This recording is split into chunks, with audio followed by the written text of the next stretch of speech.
নমস্কার। আজকে আমি যে বিষয় নিয়ে আপনাদের সামনে উপস্থিত হয়েছি সেটি হচ্ছে কথা। কথা যে বলতে পারে, যে মানুষ মানুষের সাথে ভালো কথা বলে, সে কারো সাথে তার সঙ্গে কেউ খারাপ আচরণ করতে পারে না, করেও না, তাকে কেউ ঠকায়ও না। যিনি কথায় শুদ্ধ, তিনি মন বা মানসিকতাতেও পবিত্র, মানবিকতাতেও তিনি উজ্জ্বল। যার মুখে অশ্লীলতা, সে চরিত্রে হয়তো সাধুতা পুষবে, সে আশা আহাম্মকের। কথা মানুষের জ্ঞানের একটা মাপকাঠি। কথাতেই বিনয়, আর কথাতেই চূড়ান্ত পরিণতি। কারো মধ্যে কথার যদি অহংকার থাকে, দম্ভ পুষলে সেটা কথাতেই কিন্তু প্রকাশ পায়। একজন মানুষের মন কেমন, সে কি চায়, কি তার উদ্দেশ্য, সেটা তার কথার মধ্যেতে ফুটে ওঠে। তবে এখানে একটুখানি কিন্তু কিন্তু কিন্তু রয়েছে। যেরকম নেশাখোর কিংবা ভণ্ডরাও কিন্তু কথাতে ওস্তাদ। গাঁজাখোরের কথা শুনলে মনে হবে এদের চেয়ে সাধু মানুষ এই পৃথিবীতে আর দ্বিতীয়টি জন্মায়নি। ভণ্ড এবং ভালোর পার্থক্যটুকু বোঝার সক্ষমতা আর শিক্ষা থাকতে হবে। মুখের ভাষার সাথে সাথে চোখের ভাষাও কিন্তু পড়তে হবে। তবে যারা ব্যথা দিয়ে কথা বলে, জিহ্বা দিয়ে আঘাত করে আনন্দ পায়, তারা যে ভালো মানুষ নয় সেটা কিন্তু বুঝতে হবে। এটার জন্য কিন্তু সাধুর কাছে যাওয়ার দরকার নেই, সেটার কাছে বিবেককে কাজে লাগাতে হবে। বিবেক বলে দেবে তার কে ভালো আর কে খারাপ, কে আপন আর কে পর, এটা বিবেক বলে দিতে পারে। তাই বলছি যে পরস্পরের খ্যাতির যতটুকু তার নির্ধারক ওই হচ্ছে ওই কথা।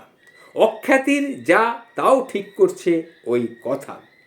তোমার কথাতেই কারো দিন ভালো কেটে যেতে পারে, আবার তোমার কথাতেই তোমার শত্রুর সংখ্যাও বাড়তে পারে। দিনক্ষণ সম্পর্কে গোল্লায় যেতে পারে এই কুকথা। সম্পর্ক টাকা দিয়ে মাপা যায় না, কিন্তু কথা দিয়ে মাপা যায়। মনে রাখবে নাকি দূরে ভাগবেন, সেটা কিন্তু কথাই তোমাকে ঠিক করে দেবে। অর্থের লেনদেনে শত্রুতা, স্বার্থের বলিদান যত নগ্নভাবে ঘটে, তার অন্তরালে থাকে কিন্তু ওই কথা। খোঁচা মেরে কথা বলে, অনেকে খোঁচা মেরে কথা বলে, অনেকে বাঁকা বাঁকা কথা বলে, অনেকে বাজে কথা বলে, কিংবা অসম্মানের কথা বলে।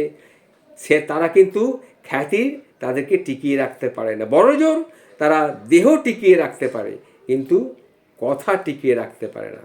বহু দূরে থেকেও কথা দিয়ে মানুষকে ধরে রাখা যায়, আবার পাশাপাশি থেকেও কথার কোপে হৃদয়কে ক্ষতবিক্ষত করে দেওয়া যায়।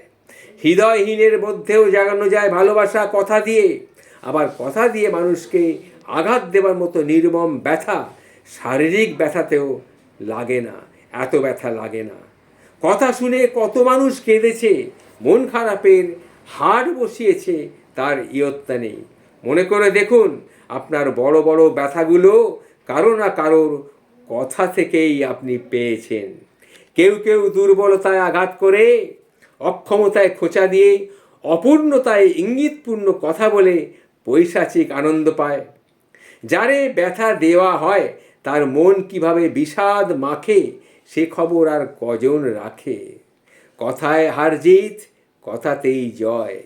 কখনো জয়ের চেয়ে পরাজয় বড় হতে পারে, আবার কখনো পরাজয়ের থেকে গৌরব আসতে পারে শুধুমাত্র এই কথাতেই।